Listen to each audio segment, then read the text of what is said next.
안녕하세요. 사연에 빠지다의 DJ 민영입니다. 오늘도 두 가지 사연 준비되어 있으니 끝까지 함께 해주시고요.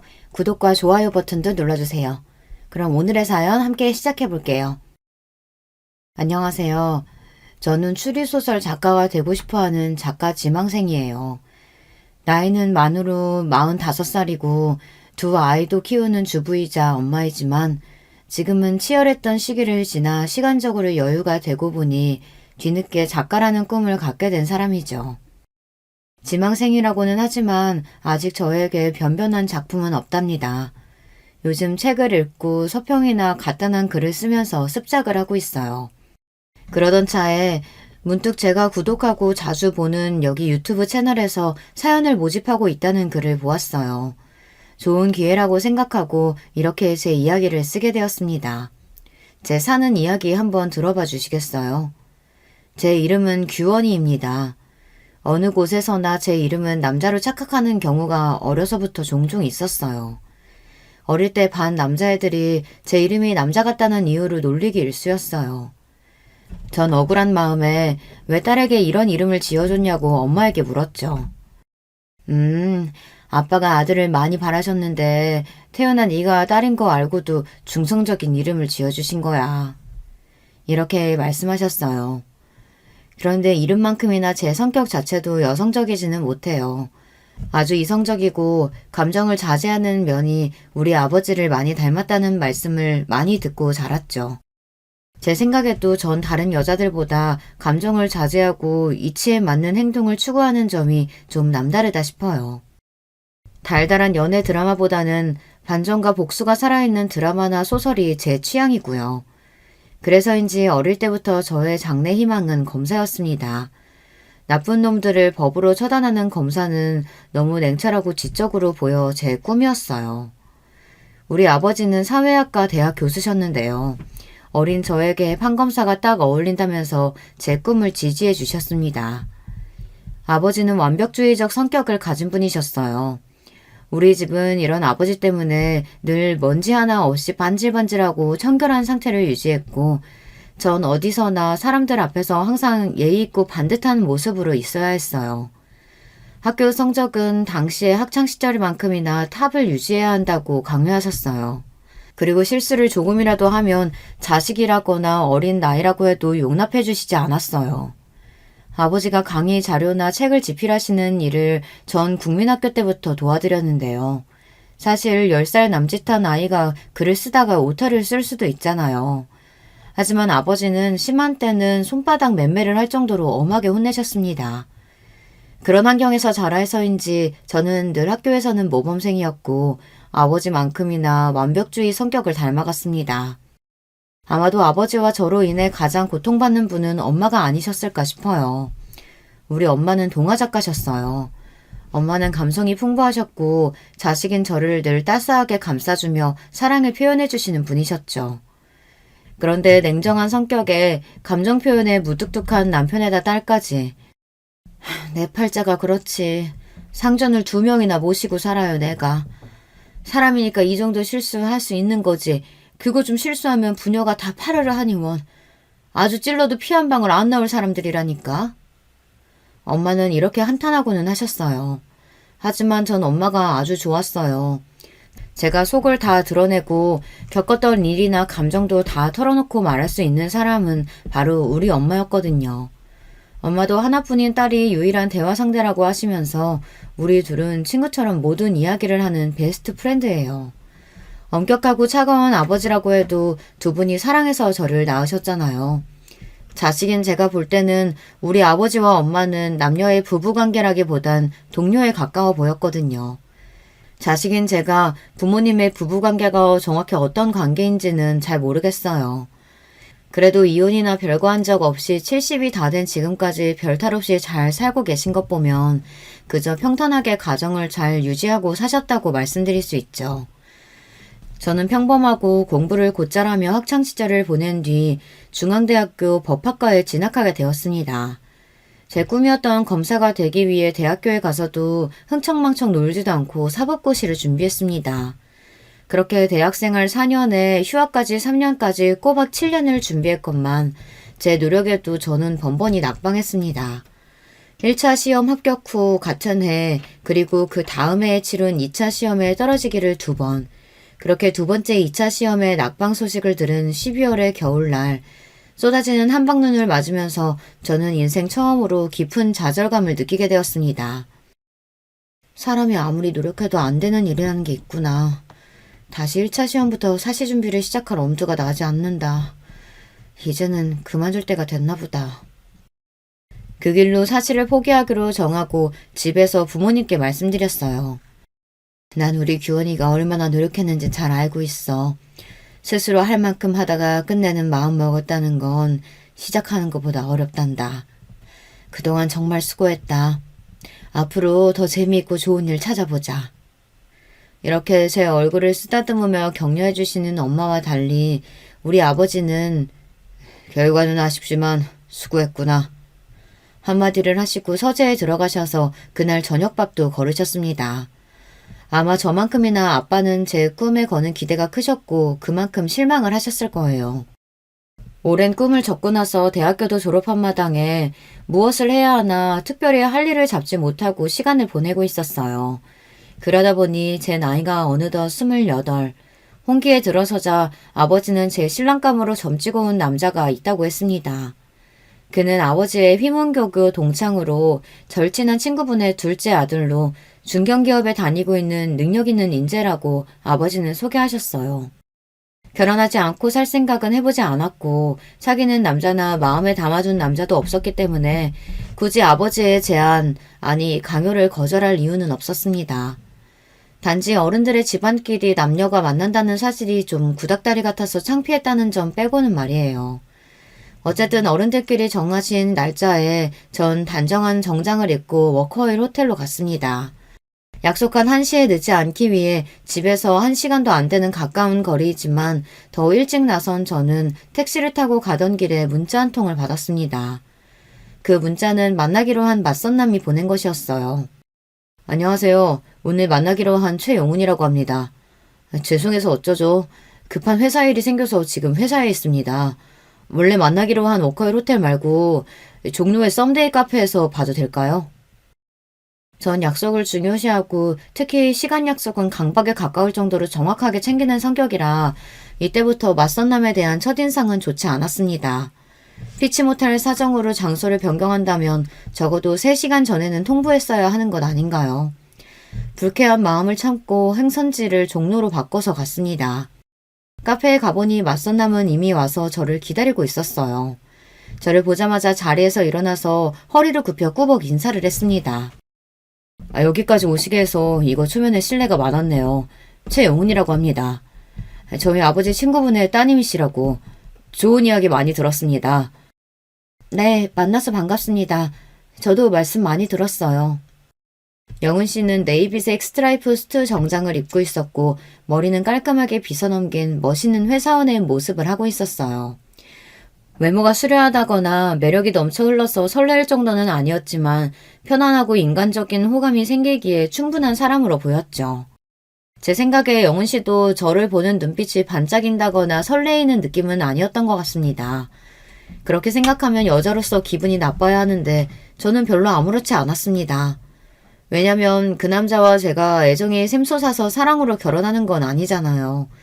쇠땅이처럼 쉽게 뜨거워지고 쉽게 차가워지는 그런 사람도 그런 사랑도 제 스타일이 아닙니다. 남편은 저와 대화하면서 점점 제 이야기에 귀를 기울였어요. 아마 그 사람도 별 기대 없이 나왔는데 제가 파트너감으로 나쁘지 않았다는 계산을 했던 것 같아요. 저는 설립한 지 60년이 넘은 식품 제조회사 만나기업에 다니고 있습니다. 나이는 32이고요. 올해 막 과장으로 승진했습니다. 아, 초고속 승진이시네요. 32의 나이에 과장이면 빠른 편 아닌가요? 네, 입사 동기들 중 가장 빠르죠. 하지만 저는 여기에 만족하지 않습니다. 우리 아버지는 같은 기업에서 상무까지 지내시고 은퇴하셨지만요. 전 반드시 CEO 대표까지 달고 말 거예요. 이렇게 말하는 영훈 씨의 말에서 강한 야망을 엿볼 수 있었어요. 남자가 그 정도 배포를 갖고 어떤 큰일을 할 수 있다면 제 남편감으로 괜찮겠다고 생각했죠.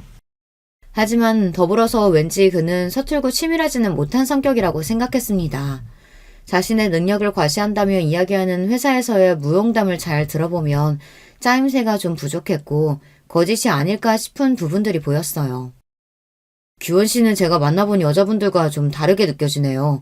뭐랄까 아주 차분하고 사람을 꿰뚫어보는 듯한 카리스마가 있어요. 나중에 아이들 교육 잘하는 좋은 엄마 되실 것 같아요. 영은 씨와 만난 자리에서 우리는 서로 인간적인 호감을 느꼈고 그 이상의 불꽃 튀는 이성 간의 사랑은 느끼지 못했습니다. 하지만 결혼하기로 이미 어른들끼리 마음을 먹고 만들어진 자리였고 내 감정과는 별개로 결혼은 진행되겠구나 하고 생각했습니다. 하지만 제 착각이었던 걸까요? 의외로 영훈 씨는 그날도 그 다음날도 저에게 애프터 신청을 하지 않았습니다. 그렇게 여러 날이 지난 어느 날 아버지는 다음 주 주말에 상견례를 할 테니 준비하라고 말씀하시는 거예요.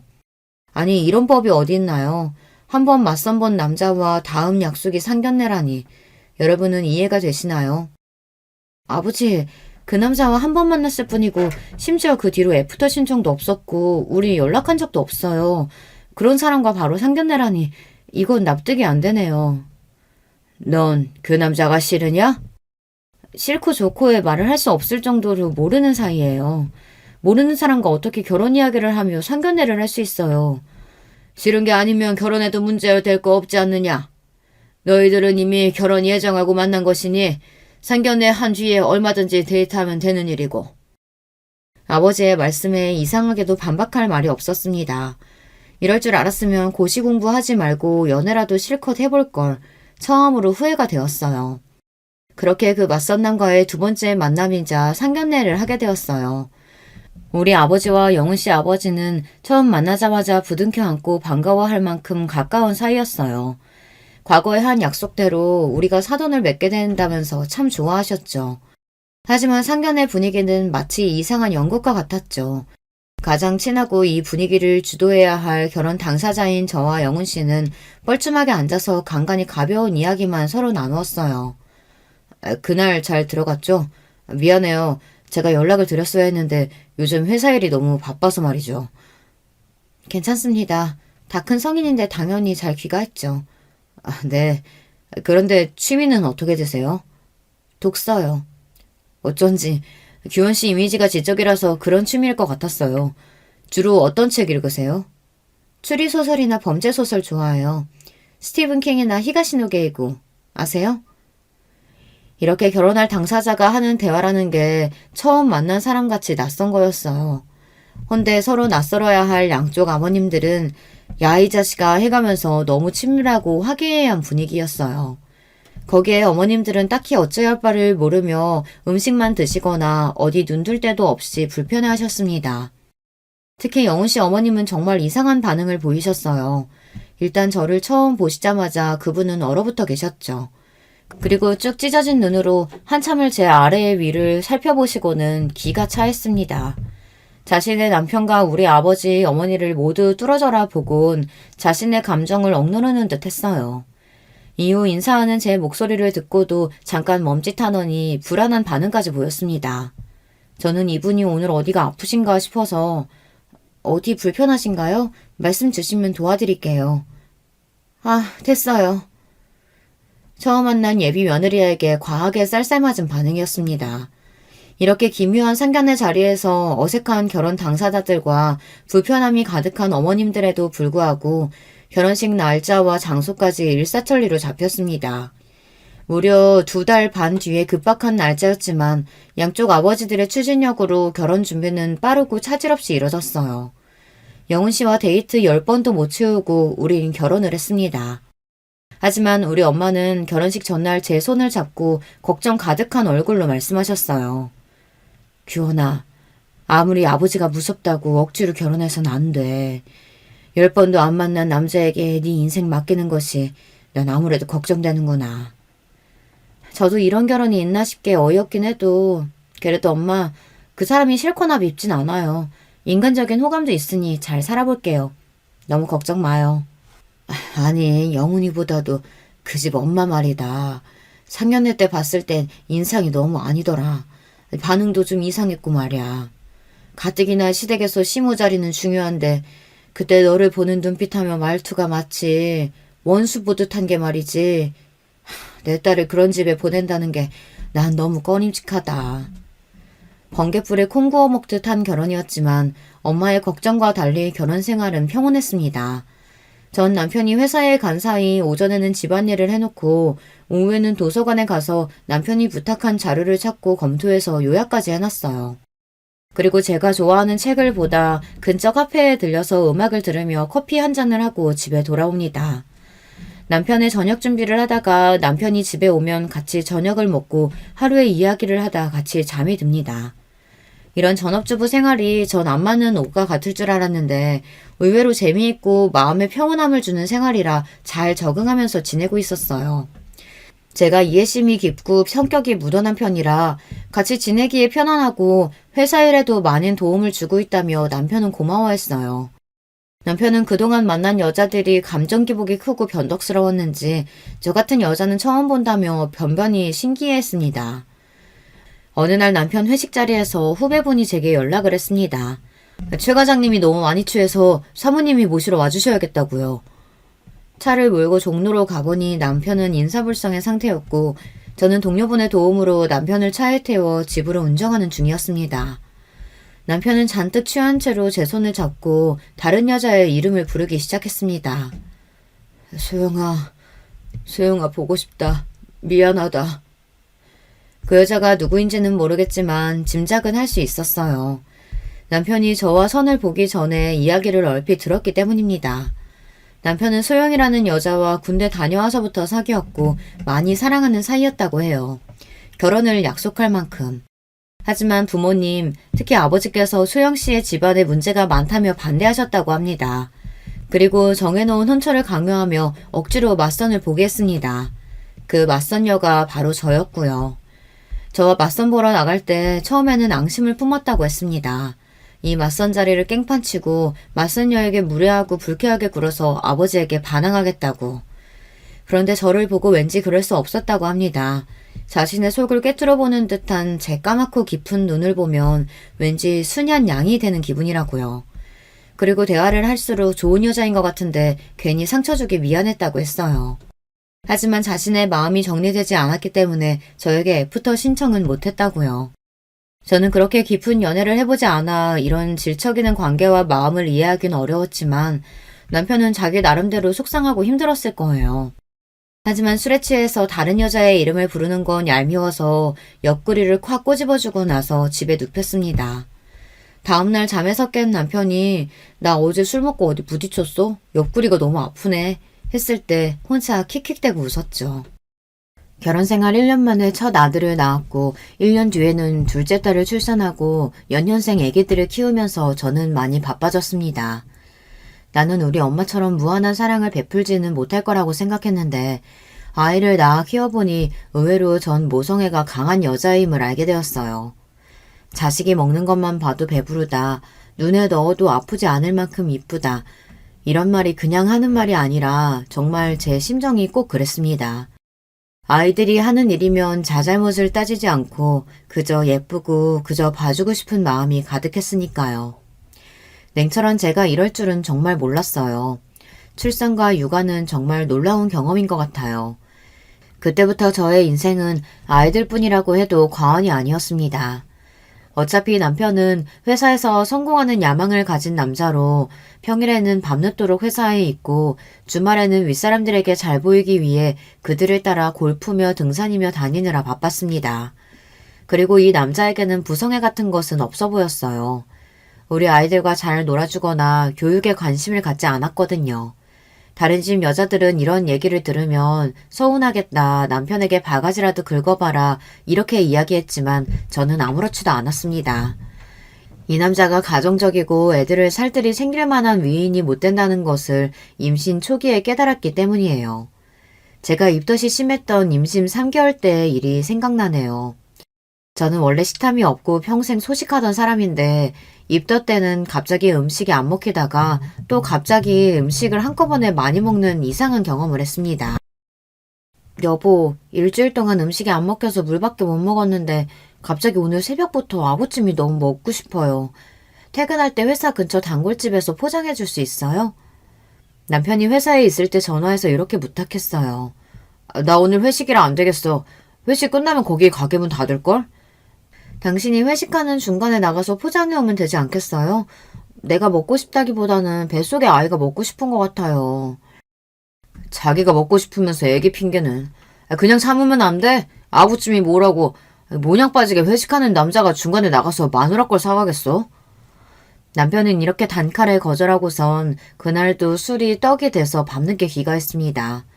남편은 원래 저나 애들을 잘 챙기지 않는 무심한 남자라는 걸 잘 알고 있고 어지간한 일에는 서운해하지도 않는 저였지만 이때는 임신한 때라 그런지 너무하다는 기억이 아직도 있어요.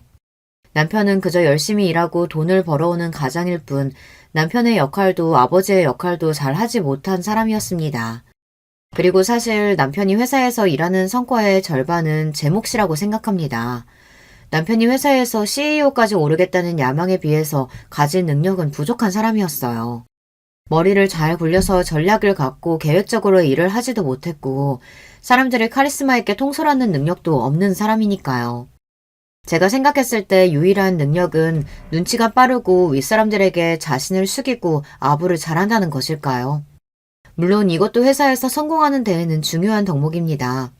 하지만 그 사람의 부족한 전력이나 사람들을 관리하는 부분은 전적으로 제 도움이 컸습니다. 덤벙거리는 성격 탓에 회사에 기일 내에 보고하고 제출해야 할 서류를 종종 잊는 일이 많았습니다.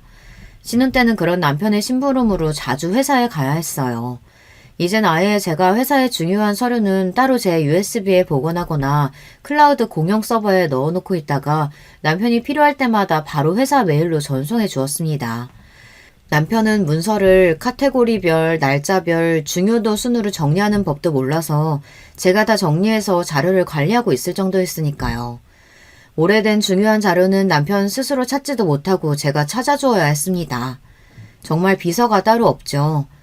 남편은 결혼할 당시 이미 초임 과장 직급이었어요.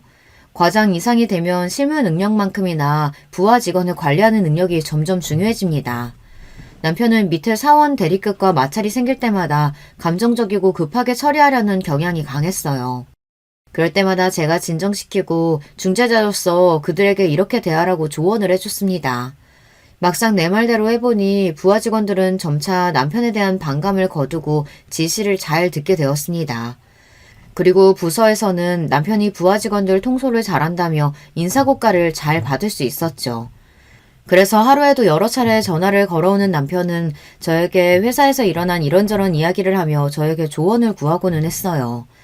제가 지인들과 모임 자리에 있을 때 이렇게 남편 전화를 받는 모습을 보고 어떤 엄마는 부러워했어요. 어머, 우리 남편은 회사에 있을 때 전화 한 통도 안 하는데 규원 씨 남편은 아내가 이렇게 보고 싶으신가 봐. 몇 번이나 전화를 하시네요. 규원 씨 정말 사랑하나 봐요. 이렇게 속모르는 말씀을 하셨어요. 저는 굳이 거기다가 대고 별다른 말 하지 않고 슬며시 웃을 뿐이었습니다. 사랑은커녕이요. 그냥 아무것도 할 줄 모르는 어린아이 가르치는 것일 뿐이죠. 그 이외에 신제품 개발 출시 등 회사에서 내리는 중요한 결정에도 제가 꼭 필요했습니다. 소비자의 기호나 선호도 등 마케팅 자료를 찾아서 분석한 뒤 남편에게 의견을 주면 제 말대로 회사에서 결정하고 발표했으니까요. 심지어 집에 와서 회사 기획안 가이드나 전략 방향 등은 제가 잡아주고는 했습니다. 이런 걸 보면 남편은 회사에서 얼굴 마담이고 실제로는 제가 일한 것과 다름없어요. 거의 저의 마리오네트 수준입니다. 다행히도 남편은 회사에서 승승장구할 수 있었어요. 연봉은 같은 연차 대비 최상위로 이미 1억이 넘어섰고 그 이후에도 늘 연봉이 높았어요. 어느 주말 남편이 아버지께 부탁드릴 일이 있다며 시댁에 방문하자고 했습니다. 아버지, 우리 인사팀 상무님이 아빠 후배 맞죠? 저 이번 미국 파견원으로 나가고 싶은데 힘 좀 써주세요. 아, 나랑 돈독했던 후배놈이니 어렵지 않을 거다. 그런데 왜 파견원이냐? 파견 근무면 애들이랑 시원애미는 같이 못 가지 않니? 이왕이면 주재원으로 가족들 다 같이 가서 애들 미국에서 학교도 보내면 더 좋지. 뭐? 안 돼. 우리 아들이랑 손자들 미국 가면 잘 못 볼 거 아니야. 아들, 꼭 미국 가야겠니? 널 보낼 생각하면 엄마는 벌써부터 가슴이 아프단 말이야. 몇 년이나 있는다고 가족들을 다 같이 가겠어요. 괜히 고생만 하지. 여보, 이런 이야기는 미리 나랑 상의했으면 좋았을 텐데요. 우리 애들 미국에서 지내는 것도 좋은 경험일 것 같아요. 회사 일로 한국에 들어와야 하면 당신만 들어오고 제가 미국에서 애들 케어해도 괜찮아요. 얘, 너는 무슨 말을 그렇게 하니? 우리 아들만 죽어라 고생하다가 하라는 거 아니야? 신세 좋게 집에서 애들이나 키우면서 바깥 일은 남편이 하자는 대로 하면 따르는 거지. 난 우리 명훈이가 미국 가서 자기 뜻 펼치는 게 좋겠구나. 엄마가 따라가도 되지? 남편 회사 일 결정을 실제로 제가 다 하고 있다는 얘기를 하고 싶었지만 시몬은 아주 감정적인 분이고 말이 통하지 않아서 전 아무 말 하지 않고 가만히 있었습니다. 그리고 남편은 미국 지사 파견 근무로 1년 정도 나가 있게 되었어요. 하지만 남편이 미국으로 파견 근무를 나간 속셈은 따로 있었다는 것을 나중에 알게 되었습니다. 파견 근무에서 돌아와서 남편의 친구들이 집에 모여 와인 파티를 하게 되었어요. 파티 음식을 내오려고 그 자리를 잠깐씩 오가며 남편 친구들이 하는 이야기를 듣게 되었습니다. 야, 너 미국에서 재미 좋았다면서? 진철이가 그러더라, 현지처. 뭔 소리야, 현지처라니. 아, 소영이 얘기야?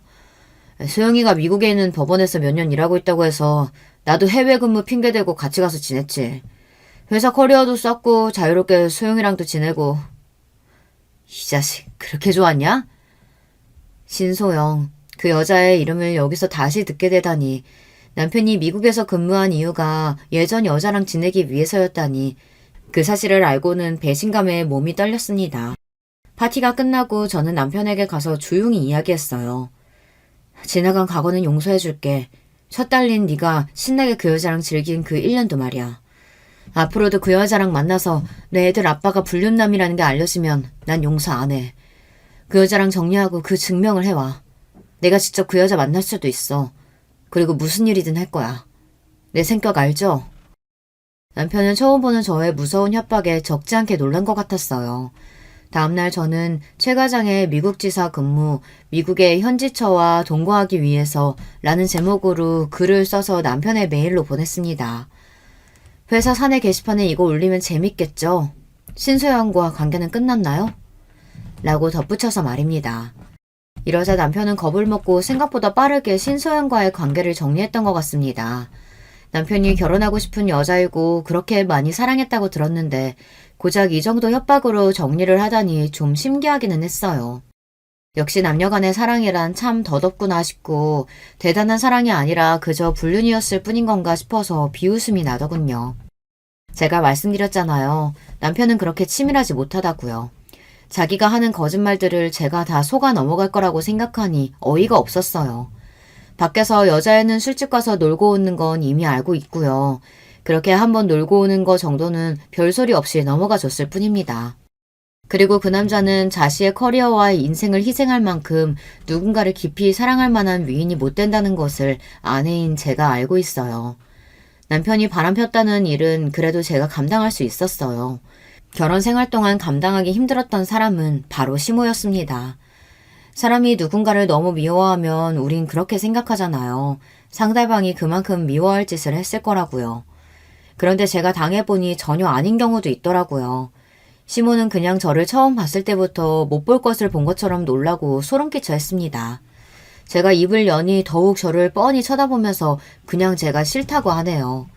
학벌도 집안도 성격에 문제가 있어서가 자신에게 뭘 잘못해서가 아니고 그냥 싫다고 하니 당하는 당사자로서 미치고 팔짝 뛰겠더군요.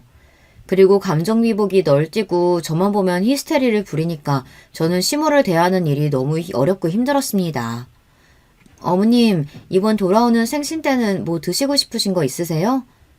너 이분은 그게 뭐니? 네가 그런 화사한 핑크색이 어울린다고 생각하니? 아휴, 꼴 사나워서 못 보겠네. 이렇게 질문에 전혀 엉뚱한 대답을 하는 데다가 밑도 끝도 없이 제 옷차림을 보기 싫다고 하는 날도 있었습니다. 시모는 제가 남편 옆에 앉아있는 것도 싫어했습니다.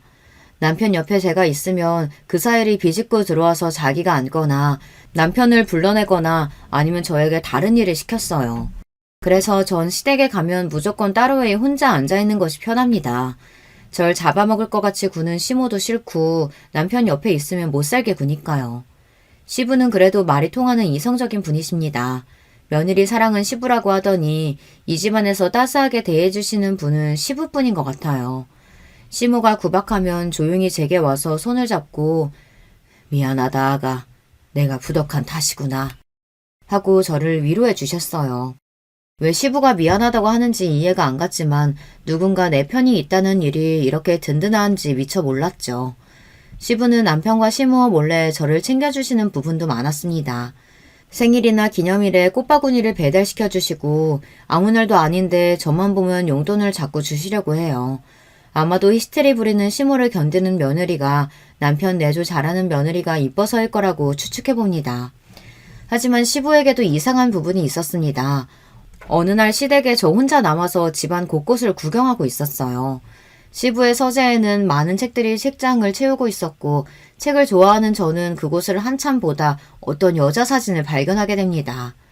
흑백 사진으로 젊은 여자가 웃고 있었는데 분명 시부가 예전 좋아했던 여자일 것 같다는 촉이 왔어요. 저는 정말 놀랐습니다. 이런 은밀한 과거의 사진을 어디 서랍장에 숨긴 것도 아니고 그 질투심 많은 시모가 이걸 가만히 뒀다는 것이 신기했어요. 남편이 결혼 전 사귀었던 신소영도 그렇고 시부에게까지 내연녀가 있었던 걸까 이런 의문이 들었습니다. 왜 아버지가 바람피면 아들도 똑같이 바람핀다는 얘기 있지 않아요.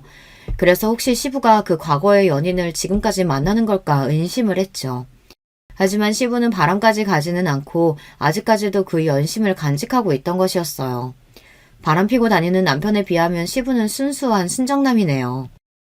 결혼 이후로는 바람을 피운 것 같지도 않았는데 시모는 계속 옛날 일을 꺼내며 원망하고 괴롭히고는 했으니까요. 오히려 시부가 불쌍해 보였습니다. 시모는 사람에게 집착하고 정말 피를 말리는 사람이었기 때문에 50년을 함께 산 시부가 대단해 보일 정도였으니까요. 그런데 사진을 다시 본 저는 머리를 얻어맞은 듯 했습니다. 사진 속의 그 여자가 저를 많이 닮아있던 거예요. 흑백 사진임에도 얼굴형이나 머리 길이, 눈썹 모양까지 제가 봐도 꽤 많이 닮아있다는 것을 알 수 있었어요. 그제서야 주막능처럼 스치고 지나간 기억들. 아, 내가 이 여자와 닮아서 시모가 날 처음 봤을 때부터 그렇게 지독하게 미워했던 거구나. 시부는 특별히 나를 더 챙겨준 거구나. 미안하다고까지 말씀하셨는데 그건 제게 한 게 아니라 옛사랑에게 한 걸까요? 그제야 그 모든 상황이 이해가 되었습니다. 나중에 시부와 절친이신 우리 아버지를 통해 시부에 대한 사연을 들을 수 있었어요. 시부는 원래 같은 대학교에 다니는 사랑하는 여자와 오래 사귀었다고 해요. 또 그 여자와 지금 시모는 같은 대학교의 같은 과 친구였으니 이 세 분은 삼각관계였던 거죠. 하지만 시부가 친구와 연애하는 그때부터 시모는 이미 마음속으로 몰래 시부를 좋아하고 있었다고 했습니다. 하지만 시부가 대학교를 졸업한 뒤 만나 기업에 취직한 후 혼담이 오갈 무렵 사귀던 여자분 집안의 가세가 기울었다고 해요. 이 틈을 타서 시모는 자신의 시부모님에게 자신의 집안은 재력이 있다고 어필하며 마음에 들려고 노력했다고 해요. 자기 친정 아버지에게 울며 졸라대서 적극적으로 혼사를 추진하도록 만들었고요. 그러다가 결국 시부의 뜻과는 달리 시모와 결혼을 하게 된 겁니다. 하지만 억지로 결혼한 뒤에도 시부는 시모에게 눈길 한번 정 한번 주질 않고 회사일만 했대요. 그 친구가 참 불쌍하지. 재수씨 때문에 사랑하는 여자 잃고 마음을 닫고 무늬만 부부처럼 몇십 년을 산 게야. 그런데 재수씨는 남편이 그럴수록 더 집착하고 질투해서 평생 시달리며 살았으니 말이야. 결국 시모는 남편에게서 받지 못한 사랑을 자기 아들에게서 보상받고 싶어 했어요. 남편은 늘 시모의 간섭과 통제 아래에서 살았던 것 같아요. 지금도 시모는 한 번씩 남편의 셔츠와 속옷 같은 것까지 사다가 보냅니다. 아내인 제가 10년 넘게 챙겨주고 살고 있는데 참 기가 막힌 집착이죠. 지난번 제사 음식을 차리기 위해 시댁 근처 시장에서 장을 본 날 이런 광경을 목격했답니다. 단골 과일 가게 여자 사장과 시부가 안부를 물으며 이런저런 이야기를 잠깐 하고 있었어요. 그런데 시모는 멀리서 소리를 지르며 여보, 여기 과일은 어느 밭에서 주워왔나 봐. 못 쓰겠어요. 다른 데로 가요. 하고 시부를 잡아 끌고 가버리는 게 아니겠어요. 그 상황에서 보고 있는 저도 과일집 사장님과 시부 모두 얼굴이 빨개질 만큼 당황스러웠어요. 시부가 여자와 조금이라도 말을 섞으면 시모가 펄쩍 뛰고 과하게 반응하니 시부가 얼마나 괴롭게 살아왔을까 싶어 연민이 들 정도였습니다. 제가 결혼한 지도 14년이 흘러 남편은 이제 부회장으로 승진하게 되었습니다. 남편의 부사장 승진 소식에 저도 기뻐하지 않을 수 없었죠. 제가 뒤에서 힘쓰고 우리 부부가 함께 일궈온 결과이기도 하니까요. 회사에서 이제 확실히 남편 쪽으로 따르는 라인이 생겨 장차 사장까지 갈 가능성이 높아졌죠. 하지만 이렇게 좋은 날 저는 제대로 뒤통수를 맞는 사건이 생겼습니다. 모름지기 자신의 그릇이 부족하면 자기를 도와주는 사람은 더욱 신뢰하고 감사한 마음으로 품어야 하는 게 아닌가요? 가정에서나 회사에서나 정말 헌신적으로 자신을 도와준 조강지처인 저를 남편과 시모는 내쫓으려고 계획을 세운 겁니다. 시모는 제가 아무 잘못한 것이 없이 그냥 쭉 미워했죠. 거기에 남편은 예전에 만났던 내연녀인 신소영을 부인 자리에 들어앉히려는 속셈을 갖고 있었던 거죠. 예전에 미국에서 바람피다 걸려서 관계를 끊었다가 최근 미국 지사 출장이 잦아지면서 다시 만났던 모양입니다. 신소영이라는 여자도 웃긴 게 그냥 과장 나부랭일 때에는 이혼 요구 없이 불륜관계만 갔더니 남편이 이제 사장 자리에 오를 것 같으니 상호 자리가 탐났는지 적극적으로 이혼해서 자기랑 결혼하라며 욕심을 내는 겁니다. 저는 하루아침에 헌신짝처럼 버려지게 생겼어요. 남편과 시모는 당장 이혼해달라며 저에게 삿대질을 하며 소리쳤습니다. 별 볼 일 없는 네 년이 사장 사모님 소리 듣는 꼴 내가 못 봐. 당신이라는 여자 지긋지긋해. 남편 알기를 우습게 알고 맨날 지적하고 지시하고 네가 사장이야? 당신같이 뻣뻣한 여자 말고 야들야들하고 여자같이 구는 사람이랑 살 거야. 진짜 내가 사랑해온 여자랑 내 남은 삶을 살 거라고. 그럼 내 아들이 어떤 사람인데 이제 만나기업 사장이 될 우리 아들인데 저런 여자 갖다 버리고 입맛에 맞는 여자 들이잡구나. 이렇게 기가 막히고 억울한 일을 제가 당하다 보니 말문이 막혀서 제대로 항변도 못했어요. 그들이 집을 나가고 혼자 곰곰이 생각해봤습니다. 내가 살아온 인생이 정말 이 정도밖에 안 되는 걸까? 결혼 생활 전부를 남편의 출세와 아이들의 행복을 위해 살았는데 결과는 고작 이것이라니. 믿을 수가 없었고 너무 억울해서 누구라도 붙잡고 호소하고 싶었어요. 하지만 그런 제 심정과는 별개로 전 저 남편과 시모랑 계속 사는 것이 과연 옳은 일일까 하는 고민이 되었습니다. 당연히 저들에게 복수하고 싶죠. 하지만 복수하겠다고 이혼하지 않고 버티면 제 인생이 너무 시궁창같이 구질구질해질 것만 같은 거예요. 그래서 저는 쿨하게 저들의 요구대로 이혼을 해주고 제가 얻을 것은 얻어내자라는 마음이었습니다. 저는 법대 동창생 중 변호사로 개업한 친구를 만나 이혼 조정 합의서를 작성했습니다. 이혼 합의서에는 제가 요구하는 몇 가지 조건을 달았어요. 첫째, 아이들의 친권과 양육권은 내가 갖는다. 둘째, 아이들 양육비 월 700만 원, 현금 10억과 경기도 양평에 별장 명의를 넘겨달라. 별장 사용은 그 전과 동일하게 남편 시댁 모두 공동으로 가능하다. 별장의 시가는 20억이 넘습니다. 셋째, 남편은 어느 누구와 만나서 동거하든 상관없지만 법적인 혼인 및 결혼을 하게 될 때에는 아이들의 친권자이자 양육자인 저의 동의를 얻어야 한다. 왜냐하면 신소영이 법적 배우자가 되면 남편 재산에 대한 권리가 생길 것이고 둘 사이에 자식이라도 낳게 된다면 나중에 우리 애들에게 갈 유산은 확연히 줄어들 테니까요. 그리고 변호사는 따로 남편에게 협박 아닌 협박의 말을 덧붙였습니다. 아내분은 남편이 회사에서 횡령한 증거와 거래하는 벤더업체에서 로비받은 증거 등을 갖고 계시더군요. 남편분의 회사 생활을 끝낼 수 있는 많은 비밀을 알고 계신 것 같으니 조심하시는 편이 좋겠습니다. 저와 변호사가 나중에 복수를 위해서 치밀하게 세운 이 이혼 조건을 남편은 순순히 소용했습니다. 명석하지 못한 남편은 이 조건들이 어떤 것을 의미하는지 장차 어떤 일이 생길지 예측하지 못하는 위인이니까요. 오히려 시모는 현재 우리가 함께 살고 있던 일원동 빌라에 대해 재산 분할을 하지 않아 다행이라며 그가 10억과 별장 명의 따위 얼마든지 줄 수 있다고 좋아했습니다. 일원동 빌라는 시가가 40억 가까이 되지만 저는 그것은 탐나지 않았습니다. 애들의 양육비와 현금 10억으로도 앞으로 생활하는 데 불편함이 없을 거고 양평 별장은 당장 팔 필요는 없지만 다른 이유로 저에게 필요했습니다. 이 별장이 어떻게 쓸지 여러분께 조금 뒤에 제가 알려드릴 예정이니 조금만 기다려주세요. 시몬은 제가 이혼할 때 의기양양한 얼굴로 이런 말을 남기고 헤어졌습니다. 너 그동안 내가 왜 그렇게 너 미워했는지 궁금했지? 궁금했을 게다. 이제 남이 되니까 솔직히 얘기하면 넌 신기할 정도로 그 잡것하고 닮았어. 처음에는 너희 엄마가 그 여자인가 착각했을 정도로 넌 그 여자랑 닮았다. 내 남편과 서로 사랑했던 그 여자, 김혜선. 중저음 목소리 톤하며 까만 생머리에 창백한 얼굴, 동그란 눈썹. 그래서 널 처음 본 순간부터 지금까지 난 네가 몸서리치게 싫었다. 이제 내 아들과 헤어지게 되니 아주 속이 후련하네. 앞으로 다시는 보지 말자. 자기 남편과 닮았다는 이유 하나만으로 며느리를 미워하고 살았다니 시몬은 정말 질투에 눈이 먼 나머지 정신이 어떻게 된 게 아닐까요? 남편과 시모의 밑바닥까지 보게 된 저도 무능력하고 바람핀 남편도 사이코 시모도 더 이상 함께하기 싫었어요. 제가 이혼하는 과정을 지켜본 우리 친정 부모님은 너무 충격을 받으셨어요. 특히 결혼을 무리하게 추진했던 아버지는 저를 볼 면목이 없다며 너무 미안해하시고 자책하셨죠. 하지만 저는 괜찮았습니다. 결국은 그들에게 복수할 것이니까요. 그래서 전 이혼 때문에 좌절하거나 우울해하지 않았어요. 이혼 뒤 부모님이 사시는 대치동 아파트에서 아이들을 키우며 살게 되었습니다.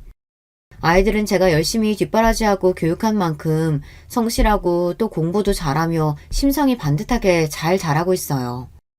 딸은 미술 유학을 가고 싶어 했기 때문에 남편이 보내주는 양육비가 부족해졌습니다. 저는 양육비를 200만 원 높여달라고 요구했습니다.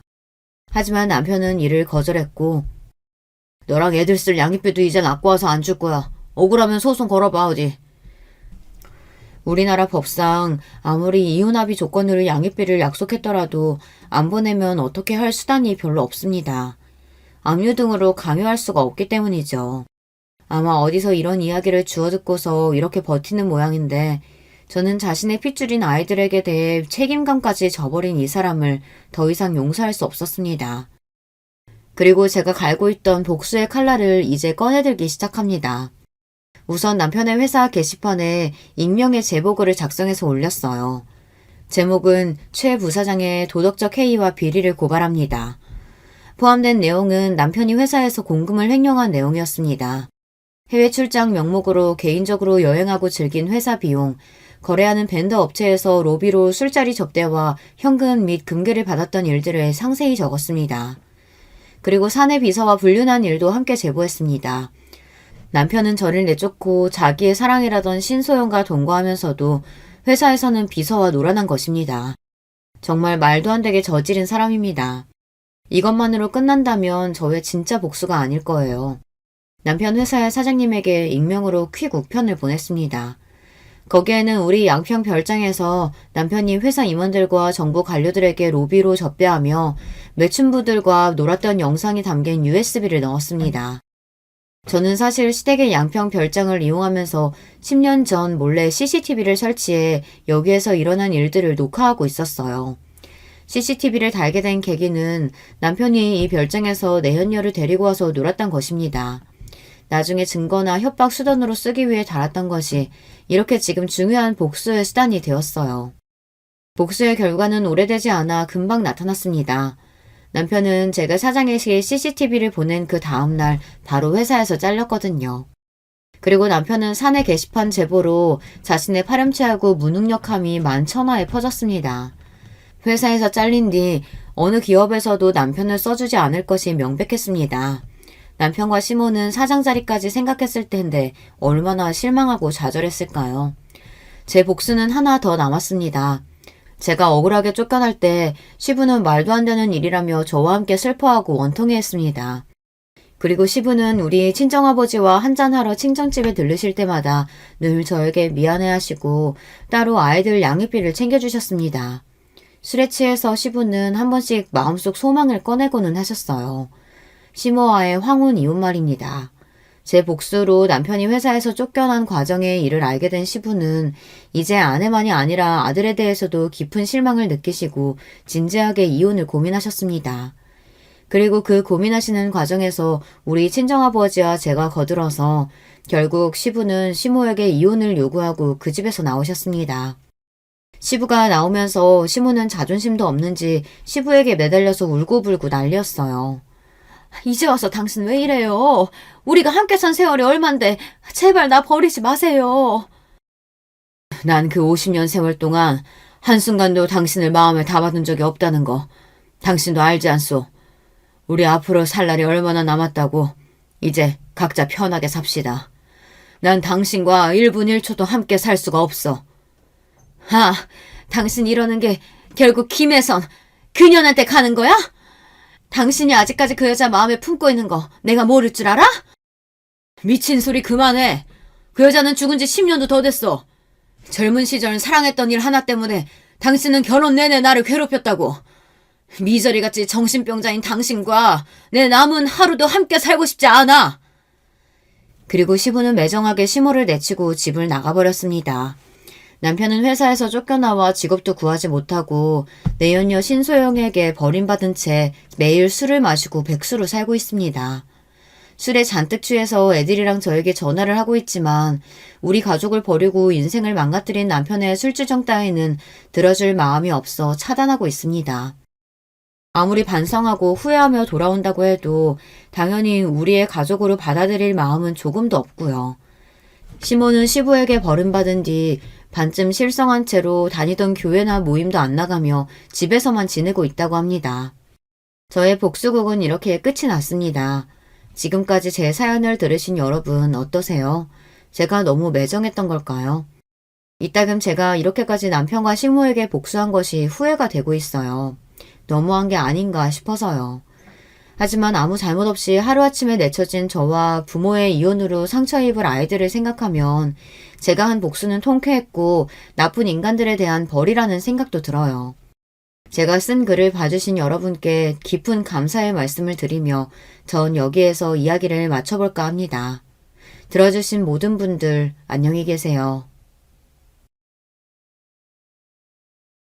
여러분, 두 번째 사연 시작하기 전에 좋아요, 구독 꼭 눌러주실 거죠? 그럼 두 번째 사연 바로 시작합니다. 안녕하세요. 저는 결혼 7년차 평범한 40대 가장입니다. 저희는 5식구인데요. 쉴 틈 없이 사고를 치는 첫째 아들과 아직은 아빠가 제일 좋다는 둘째 딸, 그리고 사랑하는 아내와 그런 아내를 키워주신 장모님, 이렇게 지내고 있죠. 장모님께서 저희와 함께 지내게 되신 것은 최근입니다. 정말 말도 안 되는 일이 저희 가족에게 있었거든요. 저는 한창 사춘기를 겪어야 했던 중2 때 부모님을 교통사고로 잃었습니다. 두 분은 출장을 다녀오시는 길에 중앙선을 넘어온 음주운전 차량 때문에 사고를 당하셨죠. 외동이었던 저는 고모의 손에 맡겨졌습니다. 고모와 고모부 그리고 사촌들은 정말 좋은 사람들이에요. 저에게 진심으로 잘해주셨죠. 저를 가족으로 받아주셨고 그만큼 많이 아껴주셨습니다. 하지만 당시 사춘기를 심하게 겪던 저는 아무도 눈치 주는 사람이 없었는데도 죄 지은 사람처럼 항상 자신감 없는 모습으로 다녔습니다. 사촌들이 저에게 신경 써주면 써줄수록 움츠러들었는데 지금 생각하면 참 바보 같았다 싶었어요. 대학에 입학하면서 저는 고모 집을 나왔습니다. 독립을 했어요. 학교를 다니면서 아르바이트를 통해 학비를 벌었죠. 솔직히 연애는 생각도 못했어요. 제게는 그것보다도 중요한 것들이 더 많았거든요. 군대를 다녀오고 복학을 했을 때 지금의 아내는 신입생이었어요. 처음엔 선배와 후배 사이였는데 어느 순간인가 그녀에게 호감이 생기더라고요. 저와는 다르게 유쾌하고 밝은 에너지가 가득했거든요. 그래서 고백을 했고 우리는 연인이 됐어요. 저는 그녀와 결혼까지도 생각했지만 과연 우리가 결혼을 할 수 있을까 저는 늘 그게 마음에 걸렸어요. 저는 부모님도 형제도 없는 외톨이였고 가진 것이라곤 저 하나뿐인 사람이었으니까요. 그런데 처음 인사를 드리러 간 날 그녀의 어머니께서 저를 너무나도 반갑게 맞이해 주시더라고요. 먹는 모습이 정말 복스럽네. 우리 애들은 뭘 먹어도 깨작거려서 음식 해주는 재미가 없거든. 정말 맛있습니다. 어떻게 만드셨는지 레시피가 궁금할 정도예요. 어머, 말도 어쩜 이렇게 이쁘게 할까? 어머님께서는 식사 시간 내내 반찬을 권해주시면서 저를 챙겨주셨어요. 그리고는 저에 대해서 들은 것이 아무것도 없다고 하시며 이것저것 궁금한 것들을 물어보셨죠. 그런데 부모님에 관해서는 단 한마디도 하지 않으시더라고요. 순간 어머님께서 정말 몰라서 제게 물어보시는 것이 아니구나 싶었죠. 어머님은 그냥 제게 말을 걸고 싶으셨던 것뿐이었어요. 나중에 집에 가려고 일어나는데 어머님께서는 제게 빵빵한 종이 가방을 주셨어요. 오늘 잘 먹던 걸로만 조금씩 쌌어요. 혼자 산다고? 너무 음식 많으면 괜히 상하기만 할 것 같아서 한두 번 먹을 정도로만 챙겼으니까 가져가서 먹어요. 아닙니다. 이렇게까지는. 그리고 다음에 올 때는 먹고 싶은 거 미리 경아한테 말해줘요. 내가 해줄게. 엄마 그러지 마. 오빠가 부담스러워하잖아. 이걸 뭐하러 줘요. 그녀는 제 손에 들린 종이 가방을 어머님께 돌려주며 괜히 한 소리 하더군요. 순간이지만 어머님의 얼굴에 잠깐이지만 섭섭함이 지나가는 게 보였어요. 찰나였지만 어릴 때부터 가족 표정을 살피는 습관이 남아있던 제 눈엔 너무 잘 보였죠. 아닙니다. 감사하게 받겠습니다. 오빠, 엄마가 괜히 그러시는 거야. 굳이 신경 쓰지 않아도 돼. 나 주셨는데 왜 네가 그래. 가져갈 거야. 어머님은 제 말에 활짝 웃으시면서 제 손을 꼭 잡아주셨어요. 그러면서 천천히 토닥이시며 말씀하셨죠. 다음엔 우리말 편하게 해요. 어머니라고 불러주면 더 좋고. 네, 어머니. 제 대답이 마음에 드셨는지 어머님께서는 저를 꼭 안아주시면서 반찬 떨어지면 꼭 놀라오라고 하셨죠. 그렇게 예비 처가를 나서면서 저는 손에 담긴 어머님의 마음이 너무나도 감사하면서 행복했어요. 찾아뵙기 이전에는 제 상황에 괜히 마음이 무거웠는데 말이죠. 그 뒤로 저는 몇 번이고 그녀의 집에 초대를 받았어요. 어머님께서는 제 생일이나 저희 부모님 기일에도 저를 집으로 불러주셨죠. 독립하고 난 이후 그렇게 즐거웠던 생일은 처음이었던 것 같았어요. 부모님께서 살아계실 때처럼 제가 좋아하는 음식들이 가득한 밥상에서 준비된 케이크에 나이만큼 초를 꼽고는 불을 붙였죠.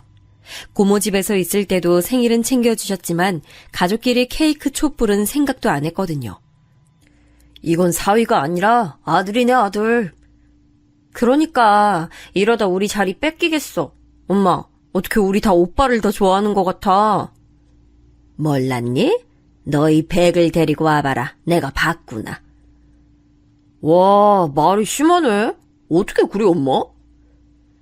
예비처남은 식탁에 자기가 좋아하는 음식이 하나도 없다고 우는 척을 하면서 투덜거렸어요. 그 모습에 자리에 앉은 사람들은 모두 다 빵 터지고 말았죠. 그렇게 저희는 가족들의 축복을 받으면서 결혼식을 올렸어요. 아내는 분가를 원했지만 저는 꼭 어머님을 모시고 살고 싶었어요. 회사도 가깝기도 했지만 어머님과 함께 지내고 싶었거든요. 아내는 처가살이 시키고 싶지 않다고 강력하게 말했지만 저는 전혀 그런 생각이 들지 않았기에 아내를 설득했어요. 하지만 아내보다도 더 큰 벽은 어머님이셨어요. 아이고 무슨 소리야. 이서방이 왜 여기 들어와서 살아. 됐어. 신혼인데 둘이서 알콩달콩 재밌게 살아봐야지. 애도 가져야 하고. 어머님, 저 눈치 주실 거예요? 막 처가살이 시키실 거예요? 내가 우리 사위한테? 그럴 리가. 보고만 있어도 아까운데 무슨 그런 말을. 그런데 왜 자꾸 오지 말라고 하세요? 어머님께서는 끝까지 반대를 하시더라고요. 그래서 저희는 마침 처가가 있는 아파트 같은 라인에 빈집이 있기에 그곳을 신혼집으로 정했죠. 아내는 이게 무슨 경우냐고 한참을 웃었지만 그래도 싫은 눈치는 아니었어요. 어머님께서도 그렇게까지 하는 거냐고 웃기만 하셨죠. 신혼여행을 다녀오고 나서 저희는 각자의 생활을 시작했어요. 결혼해서 달라질 것이라고 생각했던 것에 비해서 저희는 크게 변한 것이 없었어요. 아침은 가볍게 먹고 저녁은 항상 처가에 들려서 먹고 왔죠. 이럴 거면 그냥 여기서 살아. 무슨 밥을 맨날 먹으러 와? 엄마, 식비 받아, 식비. 너도 안 내는 식비를 왜 우리 사위가 내야 돼? 넌 어디 엄마한테 식비 준 적 있니? 처남, 걱정 마. 당연히 식비 드려야지. 아이고 너도 그 돈으로 우리 사위 점심이나 든든히 먹어. 어머님 밥이 너무 맛있어서 다른 건 들어가지도 않아요. 아내는 왜 이렇게 넉살이 좋아졌냐고 혀를 내둘렀어요. 연애할 때는 전혀 몰랐던 모습이라고 하면서 제 옆구리를 푹 찔렀어요. 오빠, 적당히 먹어. 이러다 배 나오겠다. 어머니, 저 배 나왔어요? 이렇게 말랐는데 배는 무슨 많이 먹는 것도 아니구만. 괜히 먹는 걸 가지고 그런다. 어머님께서는 보기 좋게 잘 먹는데 구박한다고 아내에게 잔소리하시고는 제 앞으로 반찬을 더 챙겨주셨어요. 처남은 온몸을 부르르 떨면서 닭살 돋는다고 무슨 이런 장모사위 관계가 있냐고 말했죠. 저는 그런 처남의 말에도 기분이 좋았어요. 어머님께서는 괜한 질투라고 말씀하시면서 웃기만 하셨죠. 저희 가족은 정말 행복한 시간들을 보내고 있었어요. 물론 항상 좋을 수만은 없었죠. 그녀와 심하게 싸우기도 했고 그런 날은 둘 다 어머니께 불려가 몇 시간이고 잔소리를 들어야 했습니다. 하지만 그런 순간도 전 좋았어요. 그런데 저희 가족에게 먹구름이 끼기 시작한 것은 처남이 결혼을 하면서부터였어요. 대학원에 진학해서 한창 학교를 다니고 있는 처남은 결혼할 여자가 있다고 하면서 여자를 데려왔어요. 첫인상은 엄청 무뚝뚝하고 까다롭겠구나 싶었어요. 애교 많고 다정한 처남과는 상극이라고 생각했는데 둘이 함께 있는 모습을 보면 그건 또 그거대로 잘 어울리더라고요. 학교 동기라고 했는데 마찬가지로 대학원을 다니고 있다고 하더군요. 저는 솔직히 반대했습니다. 무슨 직장에 있는 것도 아니고 대학원생도 학생 아닙니까? 그런데 결혼을 해서 생활은 어떻게 하려고 하는 건지 무모하다는 생각이 들었죠. 아내 역시 저와 같은 생각을 하고 있었어요. 그녀는 생활비도 스스로 벌어본 적 없으면서 무슨 결혼이냐고 펄쩍 뛰었죠. 하지만 곧 처남댁이 아이를 가졌다는 소리에 저도 아내도 어쩔 수 없구나 싶었어요. 그렇다고 아이를 지우라고 할 수도 없는 노릇이잖아요. 어머니도 아직 결혼은 이르지 않느냐고 하시다가 아이 이야기에 그 말씀이 쏙 들어가셨죠. 아직 아무것도 없는 두 사람은 자연스럽게 어머니 집에 들어와서 사는 것으로 이야기가 됐어요. 처남댁도 아이를 낳고 나면 다시 학교로 돌아갈 생각이라고 하더군요. 결국은 아이를 키우고 케어하는 것을 전부 어머니께서 해야 하는 상황으로 흘러가게 됐어요. 아내는 처남을 불러서는 대학원을 졸업하면 연구소든 어디든 취직해서 독립을 하라고 강력하게 말했어요. 처남은 당연히 발끈했죠. 엄마도 아무 말 없는데 왜 누나가 그래? 엄마가 말씀 안 하시니까 내가 하는 거지. 그리고 엄마가 그런 말씀 하시겠니? 아, 진짜 누나. 안 그래도 머리 복잡한데 누나까지 나서서 이럴 거야? 뭐? 이게 뭘 잘했다고? 아내와 처남은 이야기 시작부터 서로에게 으르렁거리며 언성을 높였어요. 저는 우선 두 사람에게 진정하라고 하고는 처남을 보며 말했어요.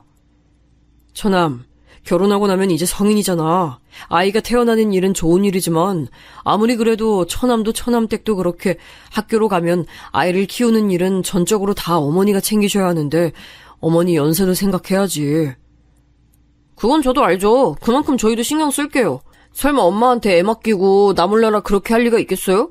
그리고 말이 나왔으니 하는 건데요. 매형도 맨날 우리 집 와서 밥 먹잖아요. 그거랑 뭐가 달라요? 아내는 철없는 소리 한다고 혀를 차더니 처남의 머리를 쥐어박으며 말했어요.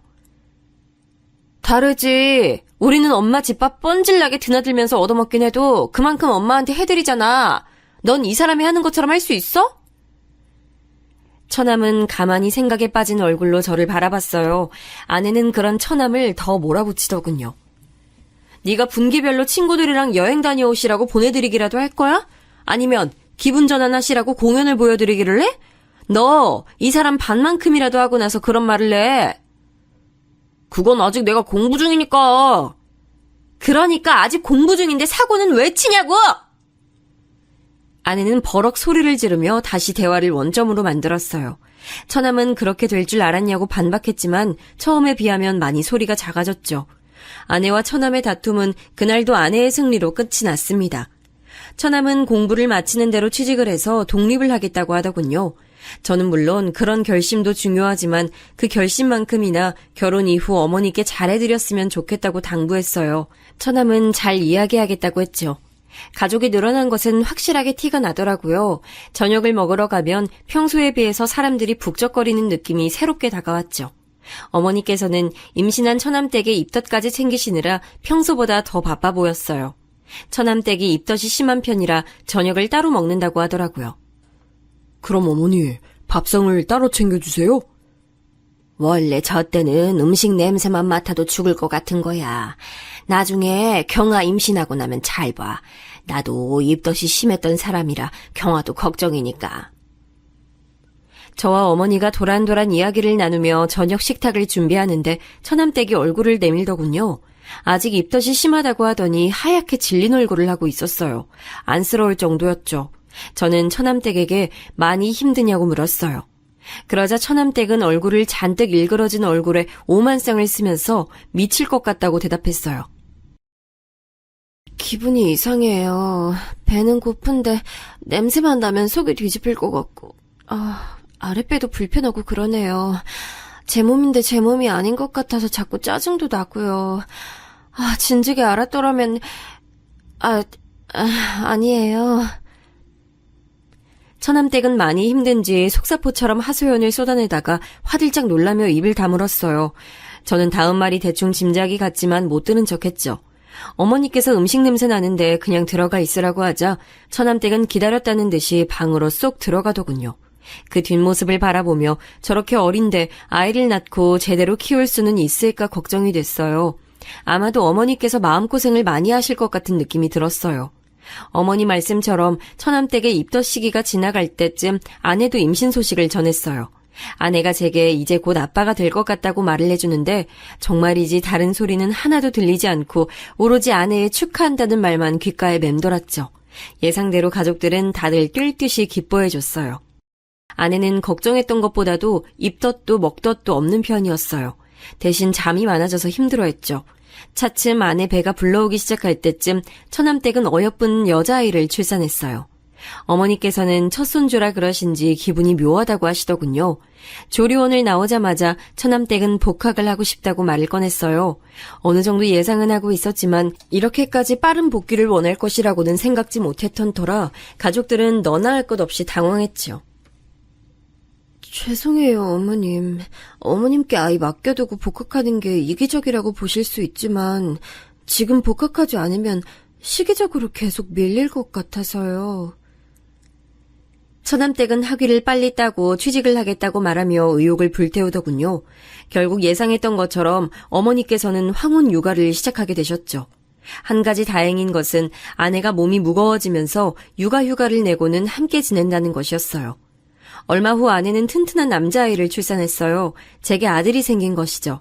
어머니께서는 영판 저를 닮았다고 하시면서 눈이며 코며 아빠가 많이 보인다고 말씀하셨어요. 아이를 안아들고 나니 기분이 묘하더군요. 진짜 이 애가 내 아들인가 싶기도 하면서 이렇게 작은 아이를 앞으로 어떻게 키워야 하나 걱정도 됐고요. 하지만 아내는 생각보다 능숙하게 아이를 돌보더라고요.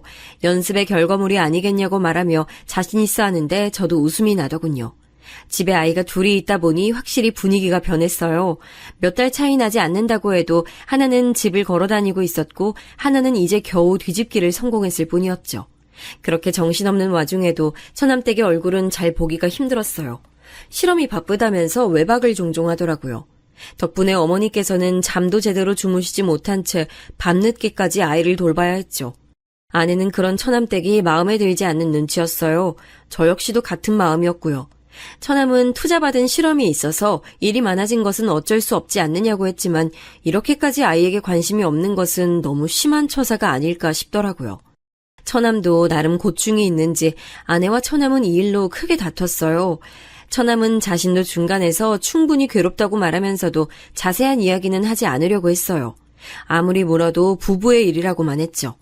그래도 효과는 있는지 밤에는 처남과 처남댁이 아이를 돌본다고 하더라고요. 우리 집 사고뭉치 준이가 어느 정도 걷고 뛸 무렵 저는 지방으로 발령을 받게 됐어요. 지방 현장에서 2년간 있어야 했죠. 한국이 커봤자 얼마나 된다고 어디든 차만 타면 금방이지 않겠느냐며 혼자 내려갈 생각이었어요. 그런데 타이밍도 참 어떻게 그렇게 잘 맞는지 아내 역시 저와 비슷한 곳으로 파견을 나가게 됐더라고요. 저희는 의논 끝에 지금 살고 있는 집은 전세로 주고 지방에 따로 집을 구해 지내기로 했어요. 어머니께는 자주 찾아뵙겠다고 말씀드렸지만 그게 어디 쉽나요. 막상 지방에 내려가서 생활하다 보니 주말마다 올라오는 게 힘들더라고요. 그래도 전화만큼은 매일 드리면서 안부 인사를 드렸어요. 지방으로 내려간 지 1년이 될 무렵 저는 한 가지 이상한 점을 느끼기 시작했어요. 어머니께서 살이 많이 빠지시고 표정도 어두워 보이셨죠. 전화로 안부를 물을 때도 길게 통화를 하지 않으려고 하시는 것도 이상했고요. 아내는 나이가 들어서 그런 것 아니겠냐고 보약이라도 한 채 해드려야겠다고 했지만 저는 건강의 문제가 아닌 것 같다는 생각이 들었어요. 그래서 아내에게 말해 1박 2일 동안은 처가에서 지내기로 했죠. 직접 만난 어머니는 몇 달 전에 봤던 것에 비해 살도 빠지고 많이 피곤해 보이셨어요. 안 되겠다. 어머니 모시고 병원을 좀 가보자. 괜찮아. 병원은 무슨. 그냥 나이 들어서 그렇지 뭐. 그러니까 어머니 더 병원을 가보셔야죠. 맞아, 엄마. 어디 편찮으신 거 아닌가 한번 봐요. 저와 아내는 괜찮다는 어머니를 모시고 한의원에 갔습니다. 딱히 나쁜 부분이 있는 건 아닌데 전체적으로 기가 많이 약해진 것 같다고, 스트레스 받는 일이 많은 것 같다고 하시더군요. 가슴 쪽에 열이 많이 몰려있다고도 하시고요. 아내는 어머니께 무슨 일이 있으신 거냐고 물었지만 어머니께서는 다 괜찮다고만 하셨어요. 집에 돌아온 우리 어머니께서 푹 쉬도록 자리를 펴드리고는 식사 준비를 시작했어요. 7시가 넘어서야 처남네 부부가 들어왔죠. 언제 오셨어요? 누나, 오면 온다고 말을 하지. 두 사람은 우리를 보고는 깜짝 놀라더군요. 특히 처남댁은 놀라는 것을 넘어 당황스러워하는 기색도 보였어요. 저는 낮에 어머니를 모시고 병원을 다녀온 얘기를 했어요. 처남은 전혀 내색하지 않으셔서 잘 몰랐다고 하면서 고개를 푹 숙이더군요. 취직해서 적응하느냐고 정신이 없었어요. 괜찮아, 처남. 지금이라도 신경 좀 써드려. 저는 처남의 어깨를 두드려주며 약을 지었으니 잘 챙겨 드실 수 있도록 신경을 좀 써달라고 말했죠. 그리고 처남댁에게도 비슷한 부탁을 했어요. 어머니께서는 저녁 준비가 끝나 깨우러 들어갈 때까지 주무셨어요. 일어나신 어머니는 한결 개운한 얼굴로 나오셨어요. 엄마, 괜찮아요? 어디 불편한 곳은요? 매형이랑 한의원 다녀왔다면서요. 기분은 좀 어때요? 어머니는 처남의 질문에 대답을 하면서 자꾸 처남댁을 힐끗힐끗 쳐다보셨어요. 물론 잠깐 시선이 움직였다가 다시 아무렇지 않은 듯이 행동하셨지만 제 눈엔 다 보이더라고요. 그 뒤로도 그런 모습들은 계속해서 보였어요. 식탁에 앉아 식사를 하는데도 반찬을 집어 드시면서 처남댁에게 자꾸만 시선을 주시더라고요. 마치 무언가 허락을 구하는 사람처럼 말이죠. 물론 제가 오버해서 생각했을 수도 있지만 찝찝한 기분을 무시할 수가 없었어요. 식사가 끝나고 준비는 우리가 했으니 뒷마무리는 너희가 하라며 아내는 어머니를 모시고 거실로 나갔어요. 어머니께서는 불편한 듯 주방으로 시선이 갔어요.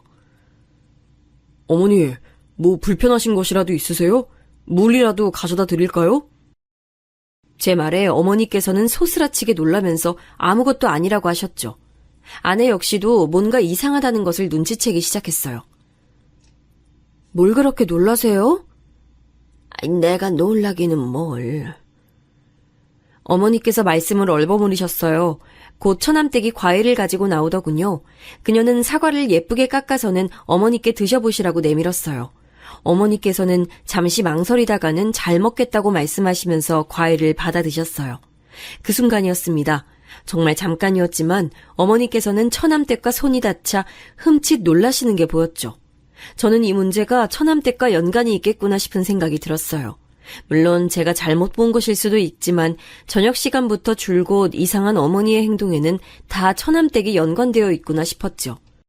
저녁에 잠자리에 들어서 저는 아내에게 솔직히 제 생각을 말했어요. 아내는 처남댁과 무슨 상관이 있다는 말이냐고 물었지만 저도 확실한 것은 없던 터라 그냥 의심만 간다고 말했죠.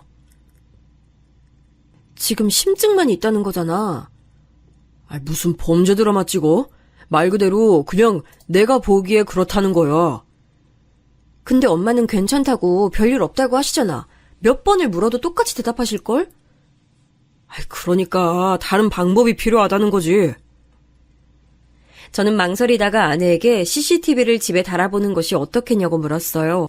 저희가 아이를 키우면서 내니캠이라는 것을 달았는데 생각보다 유용하더라고요. 아내는 그래도 집에 CCTV를 다는 건 좀 아니지 않느냐고 불쾌한 얼굴을 했어요. 저는 그런 그녀의 마음을 충분히 이해했습니다. 당연하죠. 집에 그런 것을 그것도 몰래 달아둔다는 것은 감시의 목적이 있지 않고서야 할 수 있는 일이 아니었으니까요. 저는 주방과 거실 그리고 어머니 방 입구 쪽만 볼 수 있도록 하는 방법도 있다고 얘기를 했어요. 집 전체를 다 보자는 게 아니야. 그냥 몇 군데 어머니께서 많은 시간을 보내실 법한 곳에 설치하자는 거지. 아내는 하루만 고민해보고 이야기를 하자고 했죠. 다음날 어머니께서는 한결 밝아지신 얼굴로 주방에 들어오셨어요. 아내는 주방은 자신에게 맡겨두고 손주들이랑 좀 놀아달라고 부탁을 했죠. 준이는 오랜만에 만난 할머니가 좋은지 도통 떨어질 생각을 하지 않았거든요. 어머니께서는 아이들에게 책을 읽어주며 시간을 보내셨어요. 그런데 갑자기 처남네 아이인 은하가 울기 시작하더라고요. 책을 가지고 준이랑 싸운 것 같았죠. 은하가 크게 울어버리자 놀란 준이도 덩달아 울기 시작했어요. 주방에 있던 아내는 급하게 손을 씻고는 준이를 안아 올렸죠. 어머니께서는 서로 책을 보겠다고 하다가 벌어졌다고 말씀하시면서 은하를 안아주셨어요. 아이가 우는 소리에 처남댁도 나왔어요. 그리고는 자연스럽게 아이를 안아 올리더니 이리저리 살펴보더군요. 어머, 얼굴에 이게 뭐야? 은하야, 너 여기 왜 그래? 책을 가지고 옥신각신 하다가 좀 베인 모양이야. 살짝 스쳤어. 처남댁은 어머니의 설명에도 잠깐 인상을 팍 쓰더니 소독해야겠다고 하면서 자신들 방으로 쏙 들어가 버리더군요. 어머니께서는 미안한 얼굴로 은하 얼굴에 흉이라도 지면 어떻게 하느냐고 걱정하셨죠. 아내는 아이 피부가 연해서 생긴 거지 눈에 잘 보이지도 않는다고 했지만 어머니께서는 여전히 걱정스러운 표정이셨어요. 이내 아이를 달래서 나온 처남댁은 잠시 어머니에게 눈길을 주는가 싶더니 식사 준비를 벌써 끝내셨냐고 하더군요. 아내는 아이의 얼굴이 많이 다쳤냐고 물었어요. 처남댁은 어머니 쪽을 힐끗 보고는 짜증난 얼굴로 말했죠. 제가 너무 예민했죠? 요즘 들어서 자주 얼굴에 상처가 생기더라고요. 누가 일부러 그러는 건가 싶기도 하고요. 처음에 다 말했어야 하는데 괜히 넘어갔나 봐요. 지금이라도 좀 얘기를 할까 고민 중이에요. 아내는 어린이집에서 아이가 다쳐오느냐고 물었더니 그런 것은 빨리빨리 얘기를 해서 물어야지 그냥 넘어가서는 안 된다고 말했죠. 처남댁은 어머니를 바라보며 말했어요. 형님 말씀처럼 얘기해야겠어요. 숨긴다고 어디 숨겨질 일도 아닌데 제가 괜히 참아줬나 봐요. 저는 처남댁이 등장하면서부터 줄곧 어머니를 바라보고 있었어요. 확실히 어머님의 얼굴 표정이 시시각각 달라지는 것이 너무나도 잘 보였어요. 심지어는 처남댁이 주방을 오가며 곁을 지나갈 때마다 어머니께서는 긴장한 표정으로 몸이 굳어서는 시선을 아래로 하고 앉아 계시는 게 너무 잘 보였어요. 저는 분명 우리가 모르는 일들이 벌어지고 있고 그 일이 어머니께 독이 된다는 확신이 들었죠. 집으로 돌아오는 길 저는 아내에게 다시 CCTV 얘기를 꺼냈어요. 이번에는 아내도 적극 찬성을 하더군요. 심지어 소리도 녹음이 되는 것으로 해야 한다고 말했어요. 아까 봤어? 애 다친 이후로 엄마 표정이 좀 이상하더라. 계속 동서 눈치 보고 동서도 엄마를 쳐다보는데 뭔가 있구나 싶었어. 오빠도 생각하기에 이거 정상은 아니잖아, 그치? 저는 아내의 의견에 전적으로 동의했어요. 우리는 가까운 곳에 들러서 CCTV 설치에 관해 알아봤어요. 생각보다 손쉽게 설치가 되더라고요. 저는 방법을 간단하게 배운 뒤에 집에서도 몇 번 연습을 해봤어요. 대망의 D-Day가 됐어요. 저와 아내는 하루 휴가를 받아서는 어머니 집으로 갔어요. 아내는 어머니께 쇼핑을 가자고 하면서 모시고 나갔죠. 저는 잠깐이지만 빠른 속도로 집에 CCTV를 설치하기 시작했어요. 절대 들키지 않을 만한 곳에 숨겨뒀죠. CCTV를 설치하고 며칠이 지났어요. 아내와 저는 어떤 화면이 찍혔는지 함께 보기로 했어요. 저희 둘 사이엔 긴장감이 돌았어요. 별 내용 없는 장면은 빨리 감기로 넘기는데 주방에서 찍은 화면에 무언가가 잡히더라고요.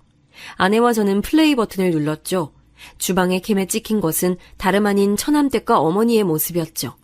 우리는 귀를 쫑긋 세우고 집중해서 화면을 봤어요. 어머니, 형님께 무슨 말씀하신 거 아니죠? 말은 무슨 아무 말도 안 했어. 그나저나 은하 얼굴 어떻게 하실 거예요? 살짝 스친 거야. 살짝? 살짝이요? 아유, 미안해. 그런 말로 해결될 일이라고 생각하세요? 도대체 어머님 뭘 제대로 하는 게 없으세요? 아니 고작 애 잠깐 놀아주셨으면서 그 사이에 얼굴에 흉이나 지게 하고 와! 잠깐이지만 아내의 얼굴이 확 바뀌었어요. 지금 저게 무슨 상황이냐고 손가락질하며 저를 바라봤죠. 저는 좀 더 들어보자고 하면서 아내를 진정시켰어요. 하지만 저 역시 화가 치밀어 오르고 있었죠. 제가 말씀드렸죠. 아무리 그래봤자 어머니 모시고 사는 사람 저라고, 형님네 아니라고. 조심할게. 처남댁은 뭐라고 중얼거리면서 어머니의 어깨를 확 밀치고 지나가더군요. 그 장면에서는 저도 참을 수가 없었어요. 지금 이게 무슨 상황인지, 왜 어머니께서는 아무 말씀도 못 하시는지 이해가 되지 않았죠. 아내는 더 볼 필요가 있느냐고 했지만 저는 좀 더 찾아보자고 말했어요. 식사를 마친 것인지 처남이 헐레벌떡 뛰어나가자 처남댁 역시 자리에서 일어나며 말했어요. 진짜 어머니 간이 왜 이렇게 뒤죽박죽이에요? 어떤 건 짜고 어떤 건 달고 일부러 이렇게 하신 거예요? 그게 무슨 소리야. 음식이 이상하다니. 그럼 제 혀가 문제란 말씀이세요, 지금? 처남댁이 불쾌한 듯 신경질적으로 말하자 어머니께서는 신경 쓰겠다고 말씀하셨죠. 주먹을 쥐고 있는 손에 저절로 힘이 들어가는 게 느껴졌어요. 그리고 손바닥이 따끔하더군요. 너무 세게 쥔 나머지 손톱이 손바닥을 파고들었기 때문이었어요. 저는 좀 더 뒤로 돌렸어요. 이번엔 처남댁이 퇴근하는 모습이 보였어요. 아직 대낮인데 벌써 마치고 들어오나 싶었어요. 처남댁은 오자마자 인사는 어디 가고 없고 어머니 방으로 들어가더니 가방을 하나 가지고 나오더군요. 제가 생신 때 선물해드린 명품백이었어요. 그리고는 자기 방으로 들어가서 화려하게 옷을 바꿔 입고 나왔어요. 한쪽 손에는 빨랫거리로 추정되는 것을 쥐고 있었고요. 저 오늘 친구들이랑 약속 있어요. 늦을 테니까 밥 챙겨 먹이세요. 그 애도 오늘 늦는다고 하고. 그래. 그리고 제발 부탁인데 빨리 하실 때 신경 좀 쓰세요. 도대체 언제까지 말씀드려야 돼요? 드라이 하는 거는 그냥 맡기시라고요. 왜요? 돈이 아까우세요? 처남댁은 쥐고 있던 옷을 어머니 발 근처로 던지며 말했어요. 어머니께서는 옷을 주워들고는 이리저리 돌려보시는가 싶더니 이내 미안하다고 하시더라고요. 이 옷이 얼마짜린데 진짜 아깝게. 도대체 그동안 살림은 어떻게 살아오신 거예요? 믿을 수가 없네. 미안해. 드라이 하는 건 줄 몰랐어. 어머니, 제가 미안하단 소리 그만 듣겠다고 했죠? 미안할 행동을 하지 말고 처음부터 좀 똑바로 하시라고요. 왜요? 억울하세요? 저한테 이런 소리 듣는 게? 어머니께서는 아무 말씀도 못하시고 고개를 저으셨죠. 저는 아내에게 더 이상 볼 필요가 없을 것 같다고 하면서 당장 어머니를 모시고 오자고 말했어요. 지금 어머니 모시고 오는 게 문제야? 전혀 머리채를 내가 다 뽑아버릴 거야. 감이 어디다 대고. 아내는 잔뜩 흥분한 상태로 어디론가 전화를 걸고 있었죠. 야, 이 등신아, 너 지금 어디야? 누나, 갑자기 뭔 소리야?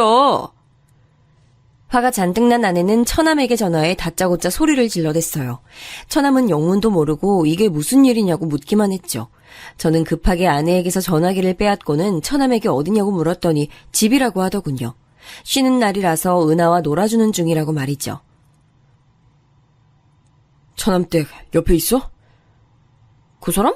아니, 어제 1박 2일로 대학 동기들이랑 놀러 갔어요. 왜요? 그럼 어머니는? 엄마는 목욕탕 가셨는데요?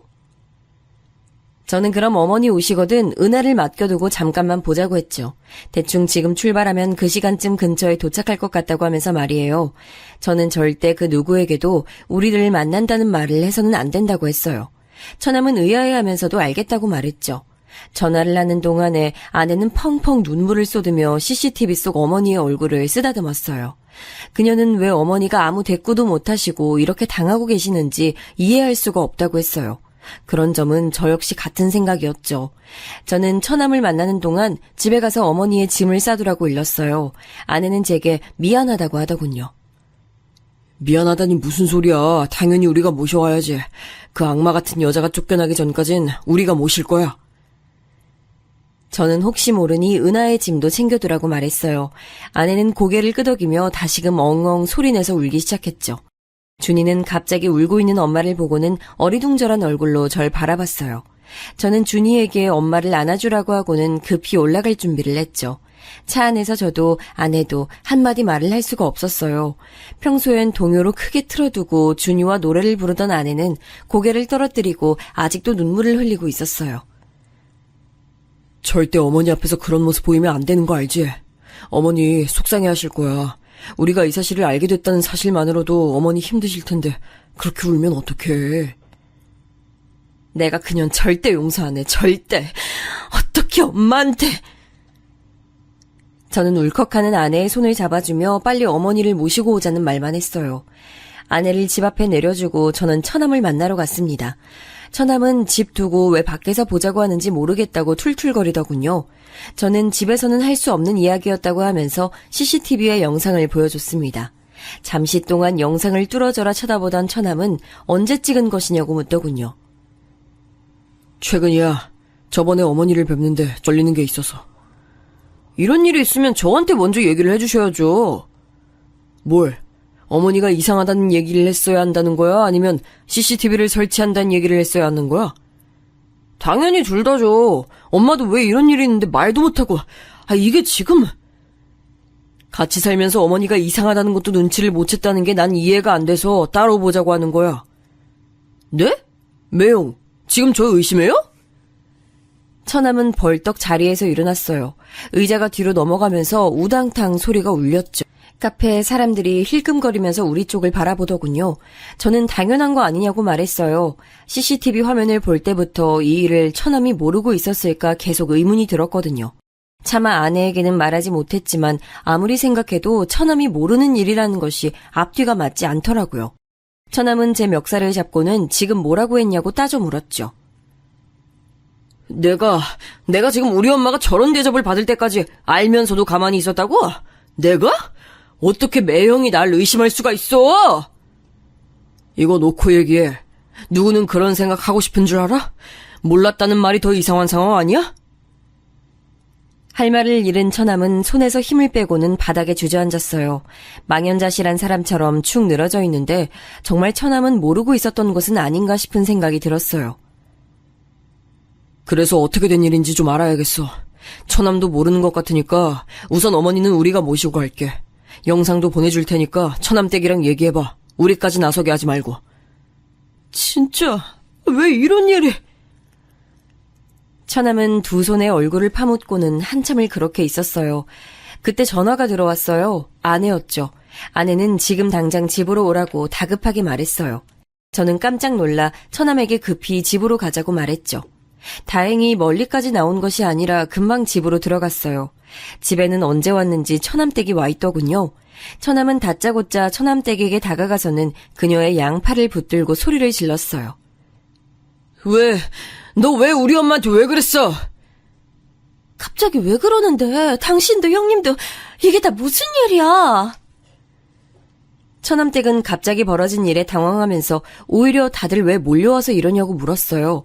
처남은 CCTV 영상을 그녀 앞에 들이밀고는 이게 뭐냐고 말 좀 해보라고 하더군요. 영상을 보던 처남댁은 소스라치게 놀랐어요. 그리고는 집안을 두리번거리며 CCTV를 찾기 시작했죠. 어떻게 집에 CCTV를 설치할 수 있어? 나한테 한마디 말도 없이? CCTV 내가 설치했다. 어쩔래? 네가 하도 우리 엄마한테 수상하게 굴길래 설치했어. 안 했으면 어쩔 뻔했냐? 너 이렇게 못돼 처먹은 짓을 하는데 모르고 있었을 거 아니야? 아내가 버럭 소리를 질렀어요. 어머니께서는 온몸을 떠시며 준이와 은하를 품에 안고 계셨죠. 저는 방에 들어가 계시라고 말씀드렸어요. 안방으로 들어가는 순간까지도 어머니는 거실에 모인 식구들의 눈치를 보셨습니다. 형님, 이거 사생활 침해예요. 어떻게 동생네 가족이 사는 집에 CCTV를 설치하세요? 사생활 침해? 그래, 내가 사생활 침해 좀 했다. 그러는 너는 우리 엄마한테 그따위로 행동하는 건 잘한 일이고? 그거는... 근데 제가 말이 좀 심하긴 했는데요. 다 이유가 있어서 그랬어요. 이유? 이유가 있어?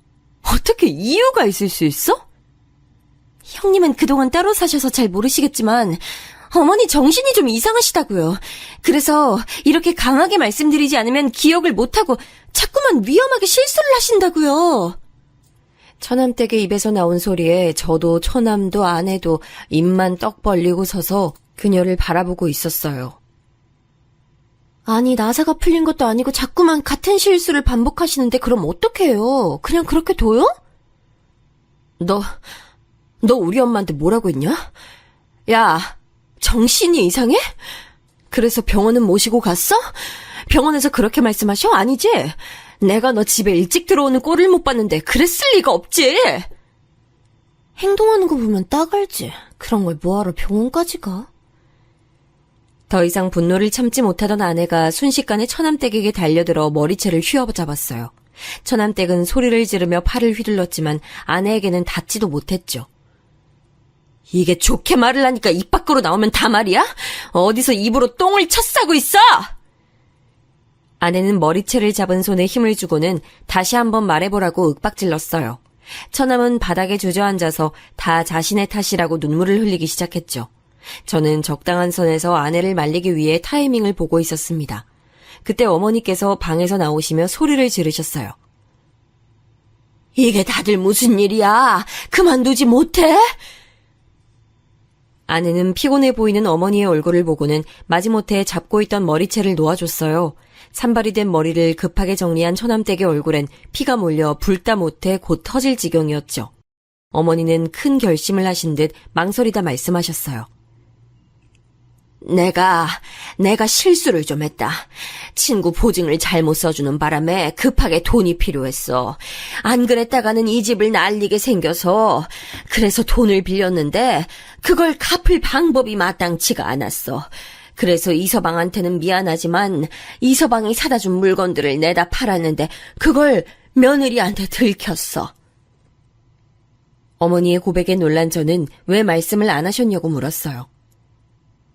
이서방한테 미안해서 어떻게 말해. 잘해준 것도 없는데 나한테 어머니 하면서 살갑게 대해주고 사위 이상으로 나한테 신경 쓰고 챙겨주는데 급전이 필요하다고 그런 자네가 준 걸 내다 팔았다고 어떻게 말을 해. 그냥 꽁꽁 숨겨두고 싶었어. 아무도 모르게. 어머니, 처음부터 돈이 필요하다고 솔직하게 말씀해 주셨다면 어떻게든 해결했을 텐데요. 그 꼬투리 잡힌 걸로 그럼 계속 참고 계셨던 거예요? 어머니께서는 자식들에게만큼은 알리고 싶지 않았다고 말씀하셨어요. 아내는 그깟 돈이 얼마나 된다고 그 모욕을 참아내며 사셨냐고 어머니를 안고는 펑펑 울기 시작했죠. 처남댁, 다시 말해봐. 어머니가 정신이 이상하셔? 어떻게 눈 하나 까딱 안 하고 그런 말을 하지? 처남댁은 어머니가 다 터뜨리실 것이라고는 전혀 생각하지 못한 듯 입술을 깨물고는 이리저리 눈동자를 돌리고 있었어요. 딱 봐도 이 상황을 어떻게 하면 빠져나갈 수 있을까 고민하는 눈치였죠. 처남은 단단히 결심한 얼굴로 말했어요. 이렇게까지 왔는데 내가 미쳤다고 너랑 살겠냐? 이혼하자, 이혼. 나는 너랑 죽어도 못 살아. 처남이 이혼을 언급하자 처남댁의 얼굴이 확 달라졌어요. 눈을 시퍼렇게 치켜뜨고는 죽어도 이혼은 못한다고 소리를 질렀죠. 옆에서 지켜보는 제가 다 소름이 돋을 정도였어요. 하지만 화가 머리끝까지 난 처남도 만만치 않더군요. 처남은 이런 상황에서 어떻게 같이 살 수 있느냐고 당장 나가라고 소리를 높였어요. 하지만 처남댁은 눈 하나 깜빡하지 않고는 오히려 이 모든 일을 처남 탓으로 돌렸어요. 이게 다 너 때문이야. 그날 내가 너랑 자지만 않았어도 은하만 생기지 않았어도 내가 이렇게 살 사람인 줄 알아? 너 때문이잖아. 처남댁이 고래고래 소리를 지르며 자기 인생을 돌려달라고 말도 안 되는 억지를 부리는 동안 아내는 어머니를 모시고 나가자고 말했어요. 저는 아이들 가방을 어깨에 걸치고는 은하와 준이를 양팔에 안아 올렸죠. 고성이 오가는 모습에 아이들도 잔뜩 겁을 먹은 것 같았어요. 저는 눈 딱 감고 있으면 금방 지나갈 것이라고 말하며 아이들을 꼭 안으며 현관을 나서려는데 갑자기 처남댁이 은하를 부르며 달려들었어요. 다행스럽게도 더 가까이에 있던 처남이 빠르게 그녀의 팔을 낚아챘죠. 내 새끼 데리고 어딜 가? 아내는 처남댁을 싸늘하게 노려보며 말했어요. 네 말대로 네 인생을 망친 게 은하랑 내 동생 아니야? 너 이번 일 깔끔하게 정리해. 그때까지 어머니랑 은하는 우리가 데리고 있을 테니까. 누나, 고마워. 죄송해요, 엄마. 감사합니다, 매형. 우리는 길길이 날뛰는 처남댁을 뒤로하고 집을 나섰습니다. 지방으로 내려가는 차 안은 조용했어요. 아이들은 많이 놀랐는지 차를 타자마자 잠들었죠. 어머니께서는 무슨 죄인이 되신 듯이 고개를 푹 숙이고는 양쪽으로 자신에게 기댄 손주들의 손을 잡고 계셨어요. 그 모습을 보는데 착잡한 기분이 들더군요. 집에 도착한 저희는 안방을 치워 어머니가 쉴 수 있는 곳을 마련해드렸어요. 어머니께서는 한참을 서성이더니 미안하다고 말씀하셨죠. 저도 아내도 그런 말은 절대 하실 필요가 없다고 말씀드렸어요. 저는 어머니께 돈 문제는 얼마나 해결이 되는지 물었어요. 망설이시던 어머니께서는 날랐던 지인이 사기죄로 잡혀서 곧 돈을 일부 돌려받을 수 있을 것 같다고 하더라고요. 정말 다행이네요. 그럼 어머니 더 이상 신경 쓰실 일도 없겠어요. 내가 이 서방 볼 면목이 없어. 또 그런 말 하신다. 저 자꾸 그렇게 말씀하시면 섭섭해요. 저는 무거워진 분위기를 좀 바꿔보려고 일부러 밝게 말씀드렸어요. 아내 역시 괜찮다고 다 좋아질 것이라고 말하면서 한동안은 이모님 부를 필요 없어서 돈 굳었다고 장난스럽게 말했죠. 어머니께서는 저희 부부의 반응에 어처구니 없다는 웃음을 보이셨어요. 그렇게 저희는 네 식구로 새 출발을 시작했어요. 얼마 지나지 않아서 아내의 뱃속에 작은 생명이 있다는 것도 알게 됐죠. 아내는 이번에야말로 꼭 딸이었으면 좋겠다고 말하더군요. 그렇게 우리 식구들이 평화를 찾아갈 동안 처남은 무척이나 바쁘게 시간을 보냈어요. 은하를 보러 몇 번 내려오긴 했지만 처남댁과의 이혼이 뜻대로 쉽게 진행되는 것은 아닌 모양이더라고요. 처남댁 쪽에서도 죽어도 이혼은 못한다고 버틴다고 들었습니다. 급기야 이혼의 조건으로 지금 살고 있는 집을 요구한 모양이더라고요. 처남은 아무래도 재판까지 갈 것 같다고 조심스럽게 말해줬습니다. 저는 어떻게든 도움이 필요하다면 뭐든 말하라고 했어요. 그 사이에 저는 다시 본사로 복귀하게 됐어요.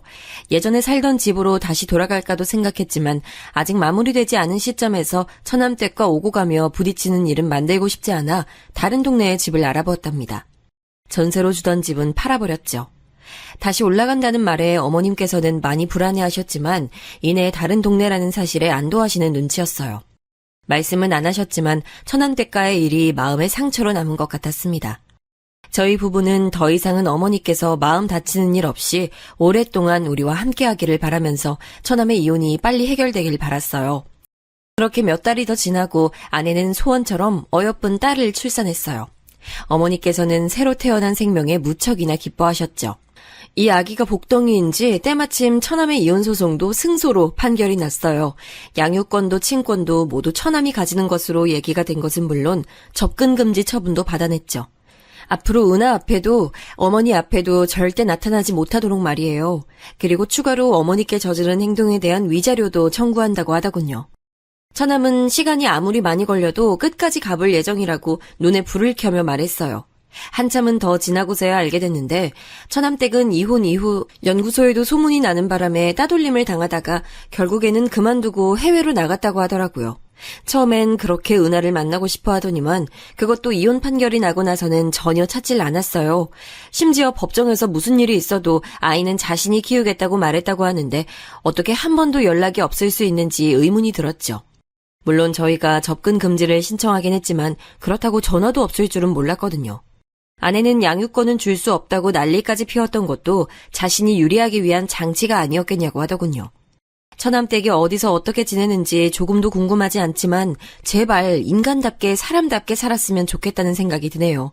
남은 시간 자신이 어머니에게 얼마나 큰 잘못을 저질렀는지 깨닫게 되는 계기가 생겨 어머니가 겪은 고통만큼 당해보고 뼛속 깊이 반성이라는 것을 했으면 좋겠네요.